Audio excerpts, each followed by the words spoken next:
טוב, אז זו שאלה מאוד חשובה, וטוב שהיא נשאלת עכשיו. מה צריך לעשות בראש השנה מבחינה תודעתית? בראש השנה, ראש השנה מיועד לזה שאנחנו בונים חזון, מתחברים לאלוקות, ובהתאם לחזון שלנו ייקבע השפע הגשמי. ממש ככה, השפע הגשמי, ההכנסות מהעסקים שלנו, הכלכלה של הבית, השפע, ממש השפע הגשמי, נקבע בראש השנה בהתאם למה שאנחנו ייעדנו את עצמנו להיות כלים לבורא, להוציא שמותיו פעולותיו וכינוייו. להוציא שמותיו פעולותיו וכינוייו זה אומר שאנחנו אמורים לייצר משהו חדש, זה נקרא פרו ורבו. פרו זה האור, ורבו זה הכלי.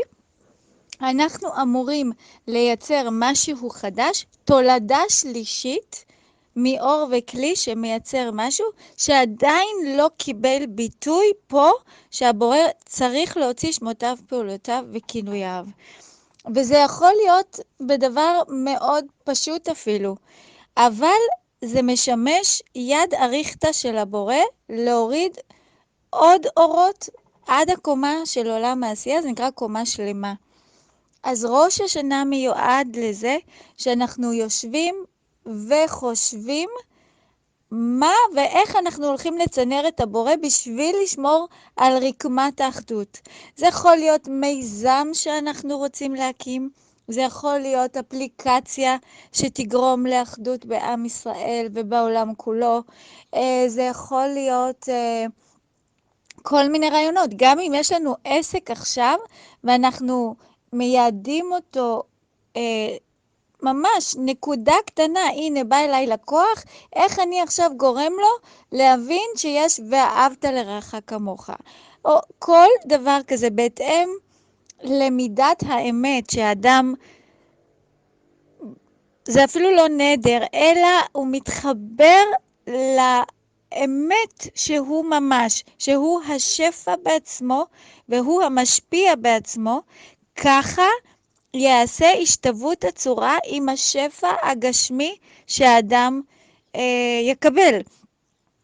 בראש השנה מחלקים מה שנקרא 30% זה היכולת הרוחנית, משאירים לאדם לבוא ולתת את החזון שלו, ואז הוא מקבל אורות של רעיונות, אורות של חיבורים עם אנשים, מקומות, מה שנקרא, נהיה אדם פוגש את האדם הנכון, נמצא בזמן הנכון, במקום הנכון. זה מבחינה תודעתית רוחנית.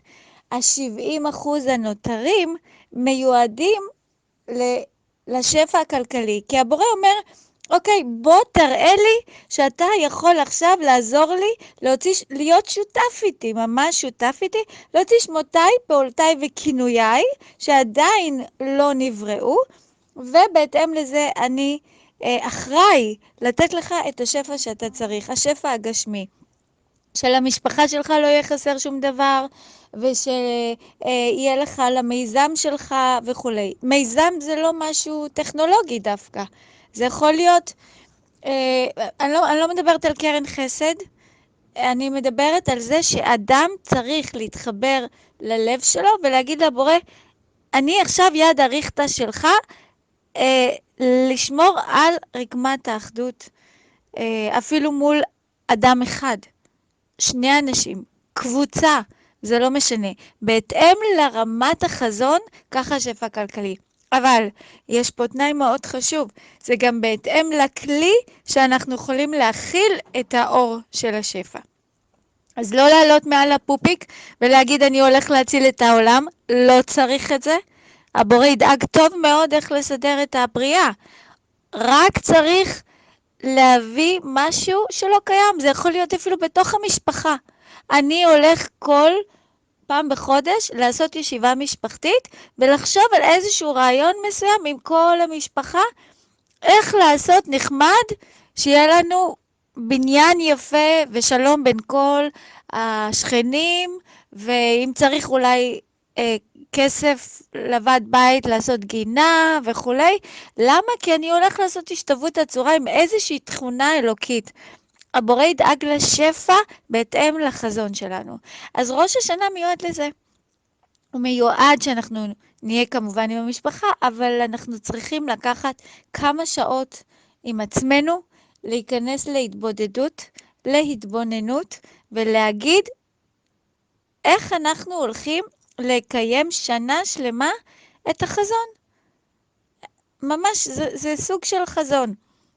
ולפי זה, זה נקרא נעילה, על זה אנחנו ננעלים, ובהתאם בודקים מידת האמת, בודקים את הרצינות, זה בוחנים לב וכליות. זה לא ככה, וואו, אני הולך להשתולל, זה ממש לא.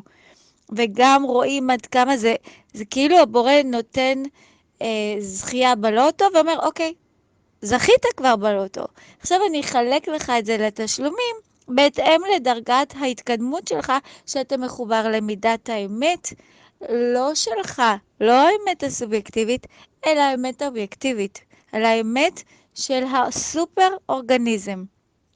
לא זה שיהיה לי כסף, ואז אני אתרום, ואני אבנה בית כנסת, ואני אקנה ספר תורה, זה לא זה. זה איך לשמר את הסופר אורגניזם, כי הבורא הוא אחד. ולכן אנחנו, החלקים של האחד, צריכים לייצר כלים בשביל לקבל 30% רוחני, זה הרעיונות כמו שאמרתי, זה כל התהליך הזה, ו70% גשמי. זה מה שאנחנו עושים בראש השנה.